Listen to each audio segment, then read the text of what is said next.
Welcome to the SaaS AdLab podcast, where we bring you the stories of SaaS founders, entrepreneurs, and CEOs. My name is Luis. I'm the founder of Fantom Agency, a digital marketing agency specializing in scaling SaaS companies.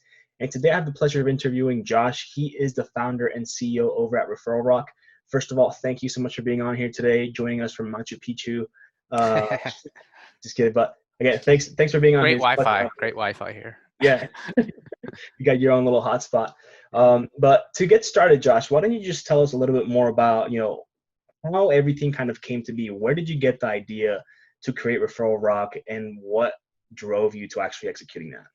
Sure. So the idea actually came from sitting in a car dealership and watching, I was like, I think I was getting service to a car, sitting down with my coffee and my laptop and just getting some things done. And I see someone come in, and essentially they said that they were a referral of someone. They're like talking to a salesperson.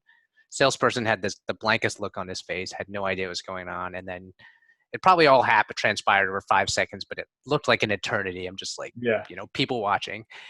And all of a sudden he snaps to it. He's like, yeah, your neighbor so-and-so said you wanted to come in for a Honda or something. I was like, that looked like total BS. But he snapped into it, and it just got my brain thinking. I was like, okay, yeah, I see Dropbox. I remember the old PayPal referral program, Uber, all these guys are doing referral programs, like all big tech, but who does it for a car dealership? Who does it for a yoga studio, a gym, mom and pop stores, and things like that? So a quick Google search for referral marketing for a car dealership and stuff like that, and nothing came up. And I would see plenty of stuff for e-commerce, and I was like, well, no one's doing it for these other businesses, businesses that are not online or just have very little online presence. So that Google search plus my next hop is to domain registry, and I go look for some names.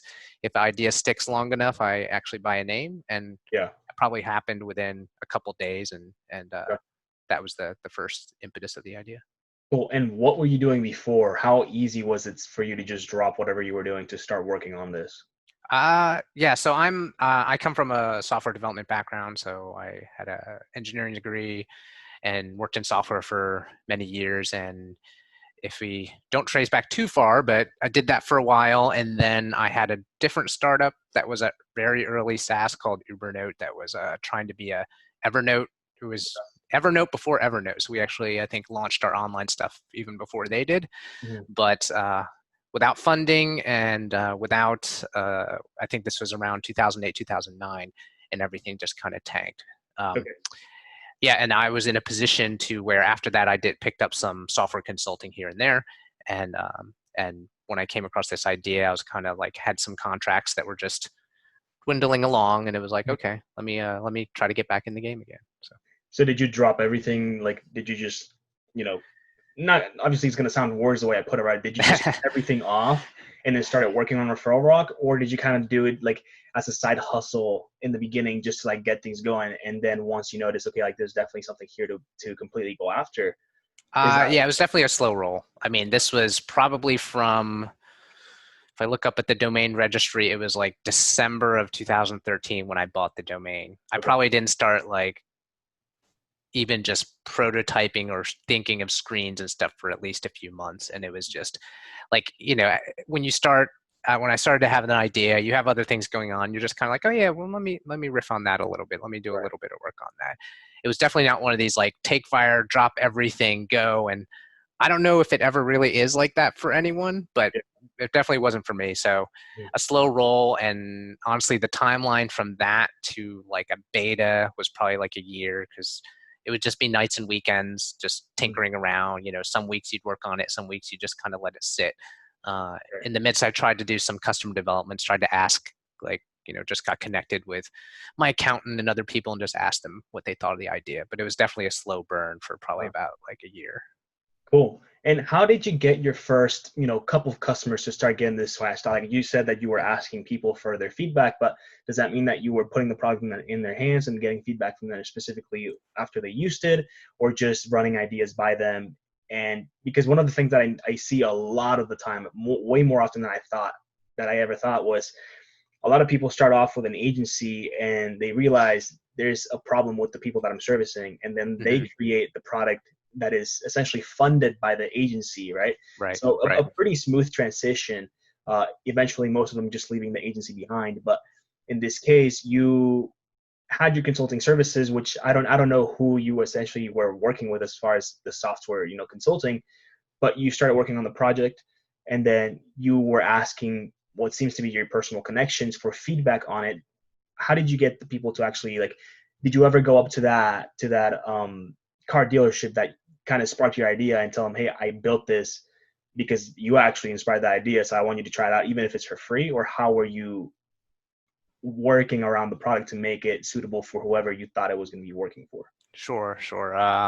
Yeah, I wasn't that bold that early. I probably didn't think much of myself as a salesperson at that time. So it was mostly just very like, it was just asking questions around this referral marketing idea. Like, oh, if a service existed that could do this, would that be of interest? Mm-hmm. And I'll be honest, I probably didn't do the whole customer development and that type of thing in Mm-hmm. interviews quite right. But it was something I was like interested in building and trying out, because at least in another market, you saw it going on in e-commerce. You're Right. like, okay, there's something there. People look for it, Mm-hmm. which has led to where we get a lot of our growth, which is like inbound search and stuff. But anyway, to answer your question, to first get started, I didn't really get much out of the initial interviews. I didn't really listen to them, honestly. So it's kind of a crappy, those lessons, like you got to do these frameworks. And Yeah. I was like, nah, I don't know. I feel in my gut that there's kind of something else there. So Uh, it's probably going to steer a lot of people wrong. But what happened was I did that. And then I had a very, very rough beta. Like, even though I could have coded a lot more of it, I think I was using like either SurveyMonkey or one of those, I forgot some of the like names of Google the Forms or program. something like that. Yeah, stuff like that. That was actually our first admin interface. When I first actually did get a set of users that were interested in, because I did say, oh, if this exists, would you be interested? And then it's just started sending them links, sending them Mm-hmm. some information on it. And they would fill out a form and be like, upload your logo, like do all this stuff. And then I would take that CSV output out of it and then essentially like hard code a version for them. So with like looking up in the CSV. So it was like, I knew how to do a database stuff and all that stuff, but I pumped the brakes because I'm like, I don't want to overinvest into Right. the product too much until there's something there. So when was that tipping point that you said, okay, let's start going in full in? Full on was probably like, so I said, domain, about a year and a half, had a beta. That was about another year of like a beta with some people using it in a very skeleton crew version. And slowly I started like replacing it with real like code and, oh, you can actually log in now and Yeah. stuff. So yeah, it was around that time, and it all came on a bet with a friend that just essentially was like, hey, what are you monkeying around with? Like, you've been working on this for what, 2 years, and you don't charge for it. It Yeah. looks like some people are getting value. And I'm like, you're like scared. You're like, oh no, as soon as I let that cat out of the bag, I'm either going to know it's a failure or Yeah. not. So he's like, you got to start charging for it. I'm like, all right, fine. I was like, all right, I'll take a weekend and I will set up Stripe and get that going, and we'll see what happens. Mm-hmm. And fortunately, enough for me, it was probably within the first week, I got one paying person. Nice. So that was And validating. yeah, that moment where you're just like, oh, okay, I knew that this is what I want to happen, but it just feels, totally different. So, Yeah. yeah, so that was that. That was, I think, the summer of, let's see, 2015. Okay. So, yeah, 2.5 years from like buying the domain. And so that summer went, and all of a sudden it's like, okay, you've got people coming in, you got more, people actually paying for it. And, the first month ended with maybe like a couple $100 MRR. Mm-hmm. And at that point, the first version cost like $49 a month. Nice. And by the end of the summer, it was like, $1,500 a month. Mm-hmm. And it was probably around that mark, around it got to probably around 2 or 3, maybe $2,000 a month, that I'm like, okay, like, after pinching myself for a couple months, being like, okay, this is real, that they're not going away. This is like legitimate. New ones are coming, and all right, I think I'm gonna, make a go at this. So, fortunately for me, with my consulting work, like I said, it was software consulting. I had a couple contracts. It was mostly just me. I had a couple people doing some side work for me. So Yeah. most of those contracts were kind of dwindling. So I didn't have a hard debate like I think other agencies might have, where you're basically like, I can work on this for the long run, Yeah. or I can continue to pay the bills with this. And, or do I do a 50-50 split? Do I not renew that contract? Do I tell this customer to go away? I don't like them anyway. I don't know.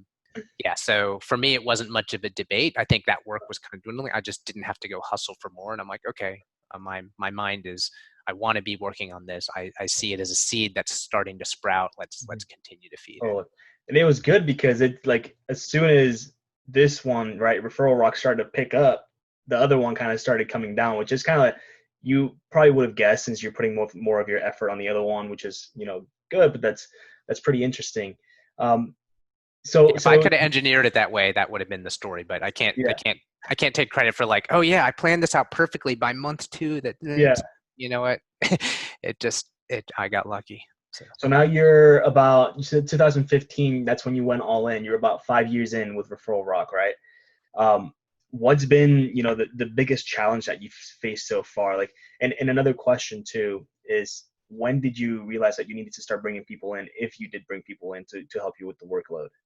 Yeah, I did. I mean, today we are at 13 people total, Okay. including myself. And yeah, it was probably pretty early on in that process when I realized how many support things I was on, how many like just the other things you needed to do, and also that you feel like your time isn't, I would say, best situated for it. So it was like, okay, I need some other knowledge based articles. Like I can probably have someone help me with that. Let's Hmm. look for some contractors. So it definitely started on the pick up a couple contractors that would do 10, 20 hours a week here and there. Hmm. So and that continued, and I knew I would have to. And one of the big differences that I discovered along the way is that we quickly went to an inside sales model, even though I didn't know what inside sales was. Yeah. I stumbled into it, but long story short, it was like, okay, this is what we can provide a good service. We can do some onboarding. We can actually talk to them about their needs, because I was getting customers from all over different walks. So Hmm. some could do self-service, some couldn't, but largely when you're trying to drive the revenue and seeing what the conversions are, you're willing to put a man on it, put a hat on it, right? So you can Right. go and talk to them and not just they're like, oh, it doesn't have this integration, or they didn't bother to look and be like, no, well, we could build that. It'll be done next week. So all that type of stuff built up enough that, I mean, I knew for our initial trajectory, it wasn't like people talk about product-led growth and all of these like Hmm. Hmm. free trials and everything just being automated and done by the product. Yeah. And I didn't. And it was mostly like, okay, obviously the product kind of ran stagnant for probably a couple years in the middle, because as we were growing, it was like, okay, training people, training salespeople, bringing on some team members. So Hmm. kind of going back to your question of what the hardest part is, that's probably the hardest part, was the people part. Just Yeah. like not thinking of like, okay, just learning. I mean, I interviewed and I managed people in the past, but it's kind of a whole different thing where they're under your payroll. I'm sure Yeah. but it's like, and yeah, just bringing those people along, training them, getting them context, building out onboarding for the employee onboarding. And Hmm. fortunately now I'm at a place where like I have a layer of management in place. With 13, I don't have 12 direct reports. That would be Yeah. insane. I can't even imagine. Yeah. So that was definitely the toughest process, and it also was just like it took a lot longer than I thought. You're like, oh yeah, I'll hire some people. I'll put in this guy. He's done sales before. I'll just like plug him in, and he Right. probably comes with his own playbook. And nope. A lot of that stuff is, you want to say you could just buy, or just like, hey, I'm bringing in this guy, but Hmm. you still got to train them on the product, on the Totally. market. You might have one or two things that they know, but you have to kind of Right. fill in the gaps. 100%. One of the things that you, again, going back to the same thing, I feel like, but you mentioned a couple of different businesses, right? And it seems mostly like the service type business that is obviously not online, right? So like car dealerships, anything that's kind of like a brick and mortar. Is that still the focus for you? It was started out as our early differentiator. So, I mean, even in our first headlines of our stuff, I would just even put like not just e-commerce. Hmm. or for businesses other than e-commerce. Because if you were searching for it, all you would come up with is like referral candy and affiliate Yeah. software and all these other things that people were just like assumed you were online. Right. And so we almost built out like a mini CRM in our back end so that it like brings leads and they have statuses and people move through different phases, and it could be hooked up to other signals like a checkout page and other stuff. But for the most part, if you wanted to run it fully without a website, like you could do it all like in our platform. So that was like the impetus of that model, and it's actually proved to be a great benefit now, because we look at a lot of competitors. A lot of competitors are doing e-commerce, which is great, and it's easy to plug all that stuff in. And Yeah.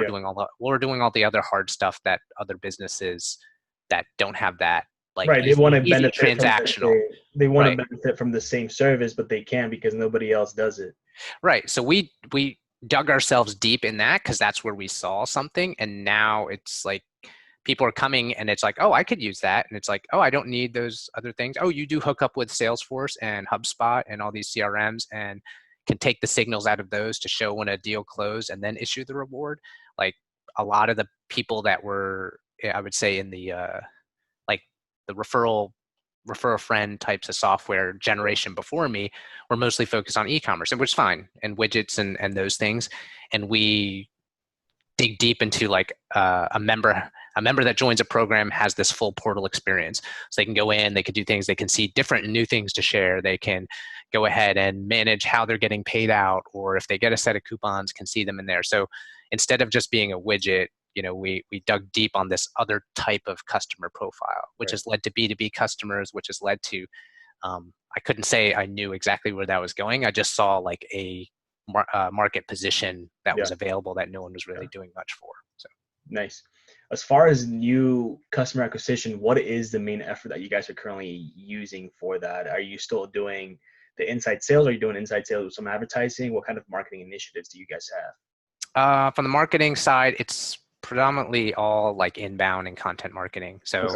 So whether it's SEO, a little bit of email marketing, but mostly we're yeah, like I mean, I watch my SEO rankings for different things like a hawk, and we're looking for different optimizations in there. So that's the fortunate for us, is like people are looking for software, like Right. whether it's more top of the funnel for us, like, oh, viral growth hacks or whatever, and hopefully people are finding us through those channels. But if you're like referral software, how to design a refer a friend program, like those types of things, you'll probably see one, if not probably two articles like in the top 10 on just about most of those searches. So people find us, and that was my goal initially, was just to be in the conversation, and then if we Yeah. can drive them to get to a demo or start a trial, then leave it up to our inside sales team and customer success and support to pretty much get them in the door.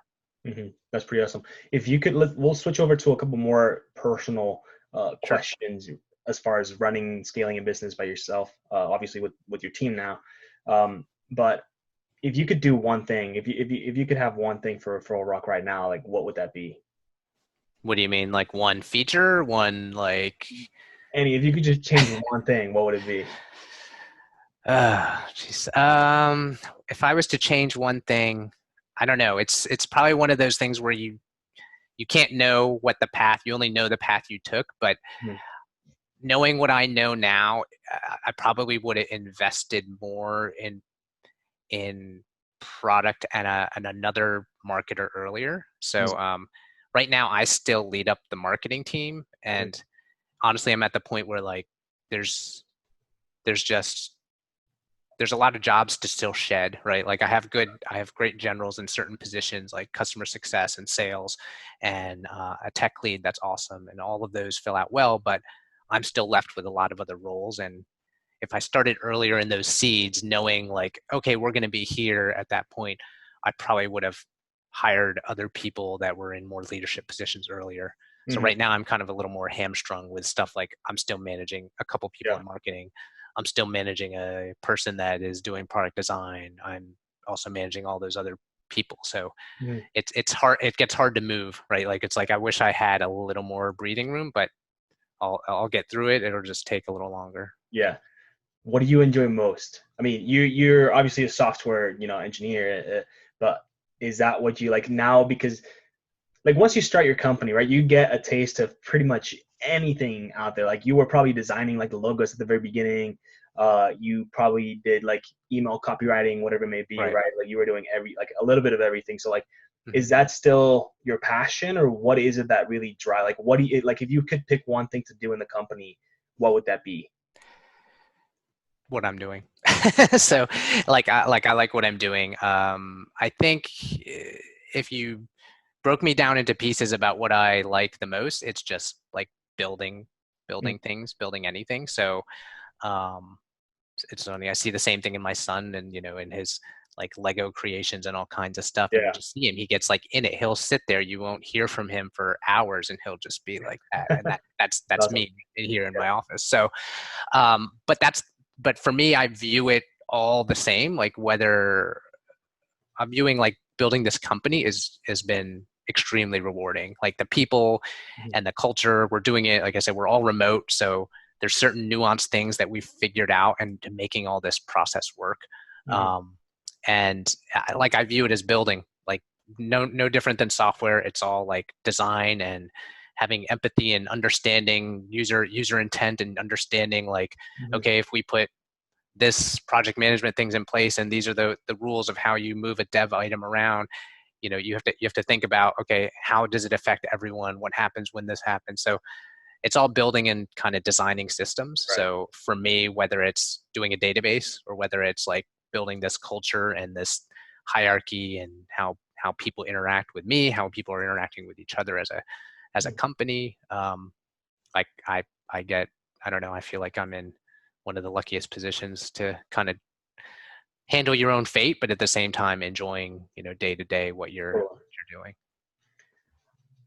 What is one thing that you're not very good Um, let's see.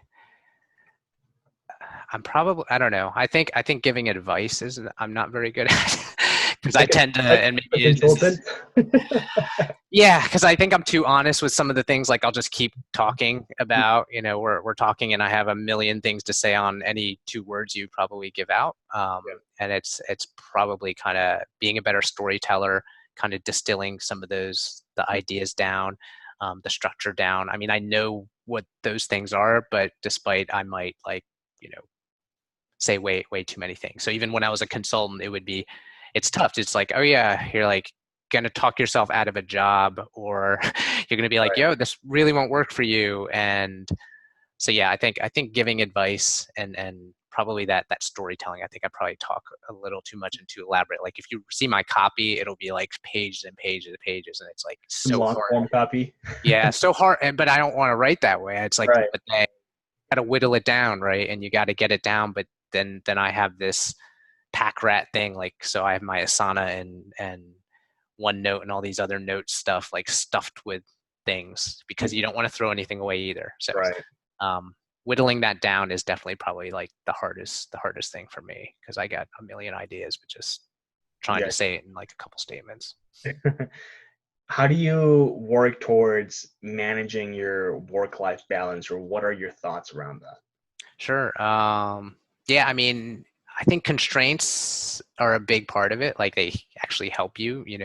Mhm. I have two kids. I work from home, and my spouse, my wife, and we just there's like a routine schedule. And it was funny is once we had kids, it kind of forced you like, oh, the baby's napping, or I was like, I have to get this stuff done in these 2 hour blocks and things like that. So I think of a lot of things as routine and blocks, and it sounds kind of counterintuitive because people are like, oh, startups, run your own company, you can do whatever you want. And it's Yeah. like,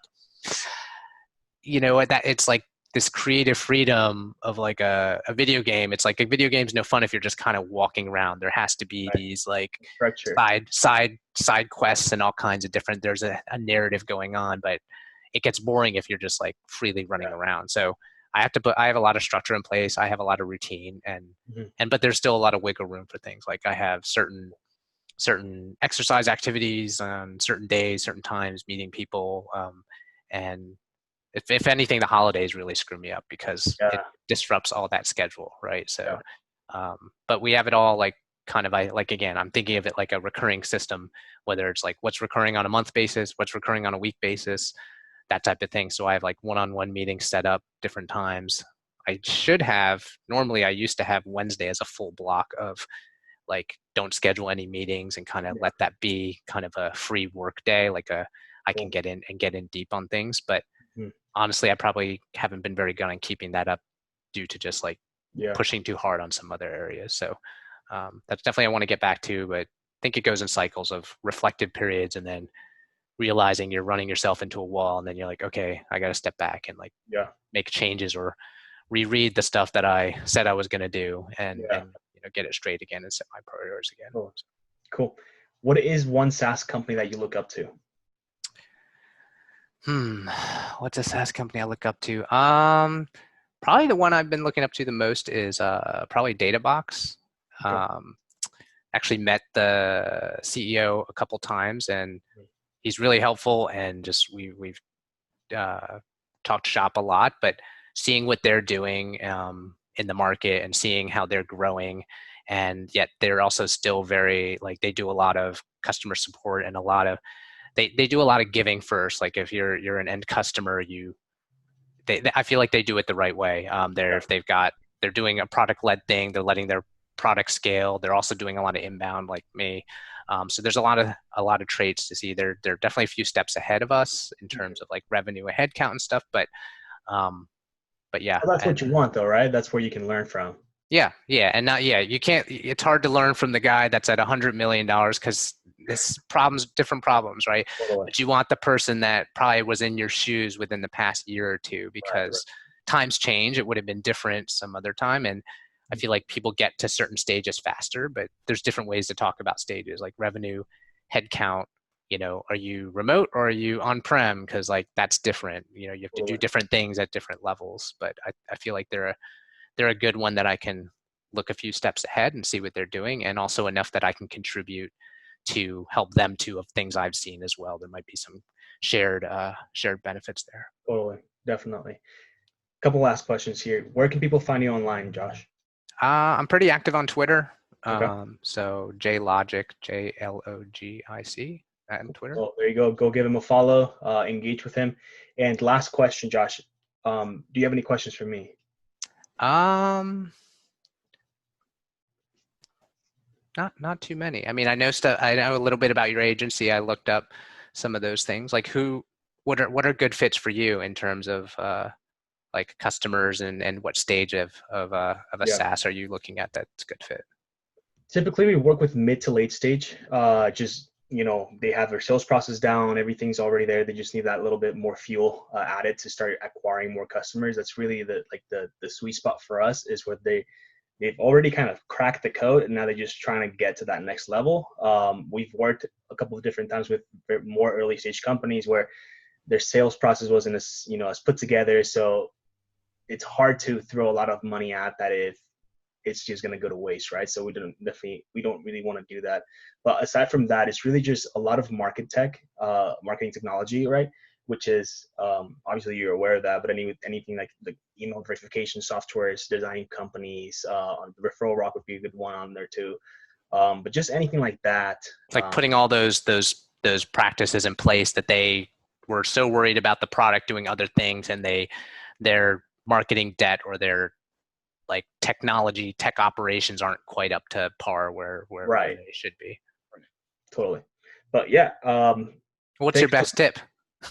For What's your for lead gen? What's your undercover hack that you don't share with anyone else, but except for this your for the crowd? podcast guest? Yeah. Honestly, it's education, right? And it's kind of something that you already mentioned on beforehand, because it's showing people, right, the blog posts and stuff like that, like having that type of content out there that's actually going to provide value, obviously. But a lot of the times that I see many software companies is they spend a lot of money in a very direct response approach, right? And it's very, like, we like to be very psychologically driven, like consumer behavior, right? Like just understand what drives people, and what is it that is actually going to get them to buy your product. And it's not going to be because you're the next I don't know, the next big product, whatever it may be. Right. like you can't just go to them and say like, this is what we do. Like you have to Right. obviously like provide a solution to whatever problem they have. But a lot of the times I like to think about, second, third, and fourth order consequences of you purchasing a product. And that's where like psychology really comes in. Is I'm not going to buy something that saves time just because it saves me time. Right. There's a reason I want that time, right? So maybe I want to spend time with my kids, whatever it may be. So things like that just kind of like speaking more to the human. right, exactly. So that and also just trying to stay away from direct response, right? I like to think of it this way: if you ever go down to the mall and you're walking, right, and then you have those people on the islands and they try to put some lotion on you, and you just kind of like, I hate Like, you right now. Yeah, like right. you just want to push them Right. away because Right. you don't know anything about the product. You've never spoken to them before, but they're trying to sell you something. It's the same thing, right? If I come up to you and let's just use Referral Rock as an example. If you were on somebody's feed, right, on a Facebook ad or LinkedIn ad, whatever it may be, and they've never heard about you before, and it's not a search campaign, right? That's where it comes a little different. Right. But if it's a push type campaign, Right. There wasn't intent. It was just like, hey, I see you as just this guy walking down the aisle, and right, hey, what you doing? exactly, and like, oh, buy my product now. Like, it's very, what's the right word? Like, it's not very tasteful, right? Like, you don't see that as a good thing. But if you've already provided some sort of value, if I sent you to a blog post that's going to help you build your business, okay, now I can retarget you with a more contextual, Mm-hmm. piece of content and get you to actually book a demo that's going to help you grow your company, not just book a demo because, book a demo kind of thing. Right, right. Yeah, people feel intruded upon, at least. And yeah. Yeah. So, I mean, it's an even different approach if they're even just like, hey, I've got a sample if you're interested. And, Right. take it. And if you want to come take it, you don't take it. I'm okay with that. But yeah, if they're going to like walk up to you and it's just like, Yeah. let me spray this. Let me walk, let me do this. Let me do that. But it's one thing. It's like, okay, give first. Here. It's like, Cool. here's a sample. Like, okay, Or if if you I'm give me a interested, I'll walk sample back that's later. Sure. packaged, it's Yeah, a different story than if I come up to you exactly. and Right, put right, the right. lotion in your hand. Right. Like what's That's it's like actually invasive into what you're doing versus and disruptive to your intent, not necessarily like, okay, all right, I got you. totally. So hopefully that was a little taste of what we do here. But yeah, a lot of creative thinking, a lot of putting together the pieces that are going to make sense for the end consumer, at the end B2B, whatever the company that we're working with is. But just really the main thing is just keep them in mind and think about human to human instead of to B2B, C2C, whatever it may be, and think about the fact that they're people just like you, and if something's going to bother you, it's probably going to bother them. Right. Cool. So Awesome. awesome, Josh. Thank you so much for being on here. Again, it was a pleasure having you. We'll shoot over all the details later. And for anyone that's watching, please subscribe, like it, dislike it if you don't like it, whatever it may be. But thank you so much. Get engaged. Give them a comment. Yeah, exactly. Cool. All right. Thank you. Take Yeah, care, man. no problem. Later.